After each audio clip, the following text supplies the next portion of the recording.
তো চলো গাইস, এবার আমি বলে দিই, আমি তো ট্রেনের ভেতর 26 ঘন্টা থাকবো।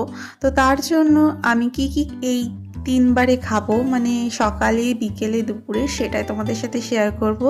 যেহেতু আমি 26 ঘন্টা থাকছি, তাই আমার মা আমার জন্য খুব সুন্দর সুন্দর টেস্টি টেস্টি রান্না করে দিয়েছিল। যদিও বা আমি সবটা খেয়ে উঠতে পারিনি, কারণ ট্রেনের মধ্যে বসে এত খিদে পায় না, শুধু শুয়ে বসে আর মানুষের কতই বা খিদে লাগতে পারে। পোলাওটা খাচ্ছিলাম, তার সাথে মনে পড়লো মা তো আলুর দমও করে দিয়েছে। চলো আলুর দমটা এবার বের করে নেওয়া যাক। তো আলুর দমটা বের করে আমি খেতে যাব, তখনই আমি দেখছি আশেপাশের লোকেরা যেহেতু ভিডিও করছে আজবভাবে দেখছে, তো সেদিকটা আমি ইগনোর করে কন্টেন্ট ক্রিয়েট করতে ব্যস্ত হয়ে গেলাম। তো আলুটা নেওয়া কমপ্লিট হয়ে গেছে, চলো এবার টেস্ট করে দেখা যাক। এটা আমি প্রথমবার মানে খেয়ে দেখছি, আলুর দমটা খাইনি।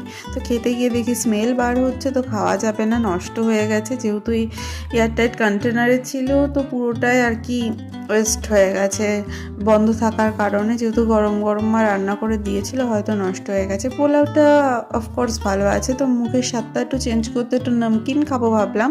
তো মা কিছু নিমকি দিয়ে পাঠিয়েছিল যাতে শুকনো খাবার খেতে পারি, ওগুলো নষ্ট হয়ে গেলেও।